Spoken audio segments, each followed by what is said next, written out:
ত্রিপুরা রাজ্যে কবে ই অফিস চালু হয়? উত্তর হলো মে 2023।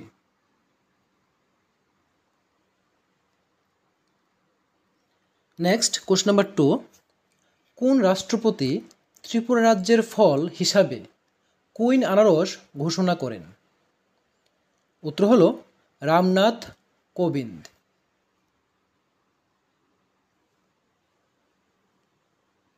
নেক্সট কোশ্চেন নাম্বার 3, ত্রিপুরার মিউনিসিপ্যাল অ্যাক্ট কবে পাশ হয়? উত্তর হলো 1994 সালে।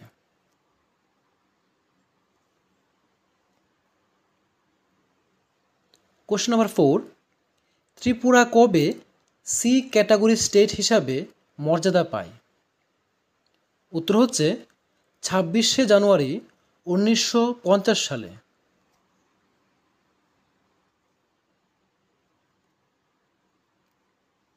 নেক্সট কোশ্চেন নাম্বার 5, TTAADC এর মোট সদস্য সংখ্যা কত?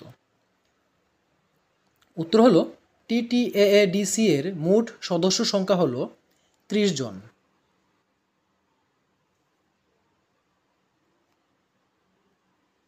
নেক্সট কোশ্চেন নাম্বার 6, TTAADC এর নির্বাচিত 28টি আসনের মধ্যে কতটি আসন নির্ধারিত উপজাতির জন্য সংরক্ষিত? উত্তর হলো 25টি।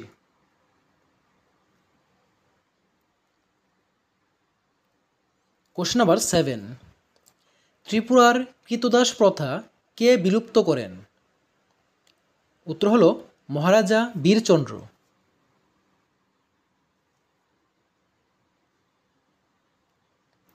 কোশ্চেন নাম্বার 8, TTAADC এর মোট সদস্যের মধ্যে কতজন সদস্য প্রাপ্তবয়স্ক ভোটাধিকারের মাধ্যমে নির্বাচিত হন? উত্তর হলো 28 জন।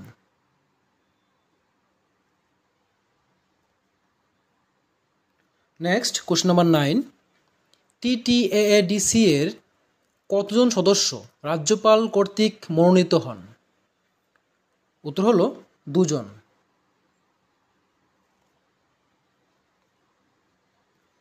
কোশ্চেন নাম্বার 10, ত্রিপুরায় সতীদাহ প্রথা কোন সালে বিলুপ্ত হয়? উত্তর হলো 1889 সালে।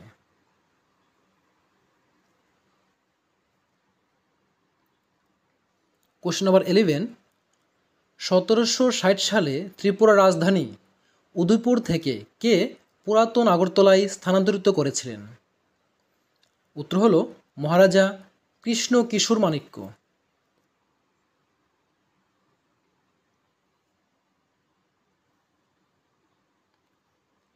নেক্সট কোশ্চেন নাম্বার 12, গোবিন্দমাণিক্য কত খ্রিস্টাব্দে ত্রিপুরার সিংহাসনে বসেন?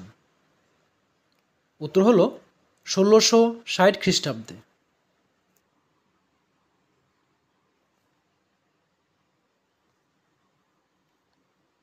নেক্সট কোশ্চেন নাম্বার 13, চতুর্দশ দেবতা মন্দিরটি কত সালে নির্মাণ করা হয়েছে? উত্তর হলো 1761 সালে।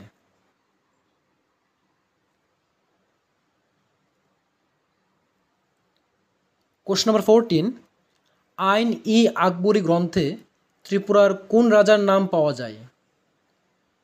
উত্তর হলো মহারাজা বিজয় মাণিক্য।